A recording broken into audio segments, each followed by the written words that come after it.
Cyber കുറ്റകൃത്യങ്ങൾ വ്യാപകമായി report ചെയ്ത വർഷമായിരുന്നു 2024. വെർച്വൽ അറസ്റ്റ് എന്ന പുതിയ തട്ടിപ്പ് രീതിയിൽ ഒട്ടേറെ മലയാളികൾക്ക് പണം നഷ്ടപ്പെട്ടു. ആർട്ടിഫിഷ്യൽ ഇന്റലിജൻസിന്റെയും സമൂഹ മാധ്യമങ്ങളുടെയും സഹായത്തോടെ തട്ടിപ്പ് സംഘങ്ങൾ വിലസിയ നാളുകൾ.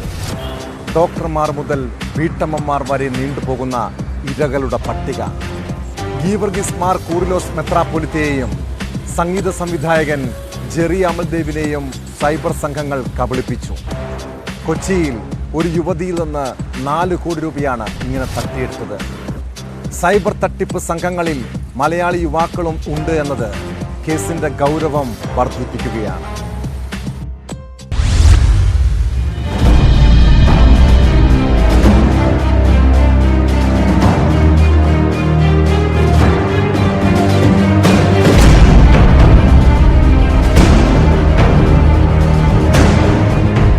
മലയാളികൾ കേട്ടിട്ടോ കണ്ടിട്ടോ ഇല്ലാത്ത ഡിജിറ്റൽ കുറ്റകൃത്യങ്ങളുടെ പരമ്പരയായിരുന്നു 2024 റിപ്പോർട്ട് ചെയ്തത്.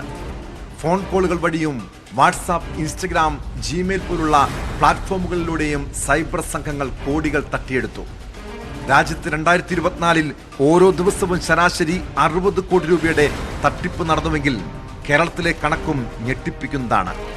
ലോൺ ആപ്പുകളും വിവിധ ട്രേഡിംഗ് ആപ്പുകളും വഴിയുള്ള തട്ടിപ്പുകളെക്കുറിച്ച് കേട്ടറിവുള്ള മലയാളി വെർച്വൽ അറസ്റ്റ് എന്ന വാക്ക് കേട്ടത് ഈ വർഷമാണ്.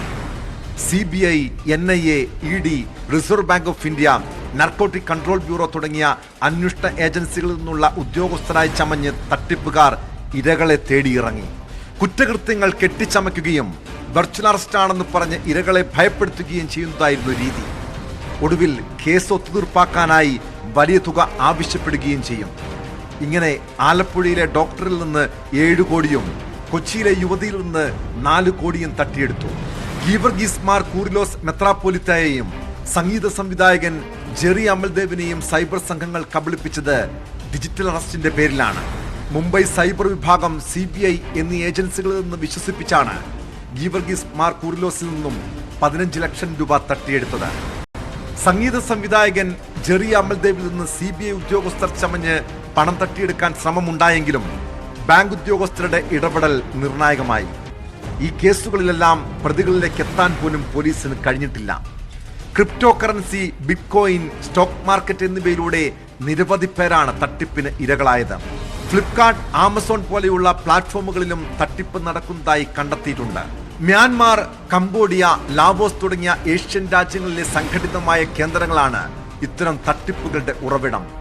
മലയാളി യുവാക്കളെ ഉൾപ്പെടെ മികച്ച തൊഴിലവസരങ്ങൾ നൽകി അവിടേക്ക് കൊണ്ടുപോകുകയും ഇത്തരം തട്ടിപ്പുകൾക്ക് നിർബന്ധിക്കുകയും ചെയ്യുന്നുണ്ട്.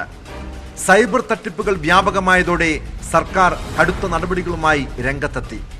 പത്രപരസ്യം, പൊതു അറിയിപ്പ്, സോഷ്യൽ മീഡിയ, TV ചാനലുകൾ എന്നിവയിലൂടെ ബോധവൽക്കരണ പരിപാടി കേന്ദ്ര സർക്കാർ നടത്തിവരുന്നുണ്ട്.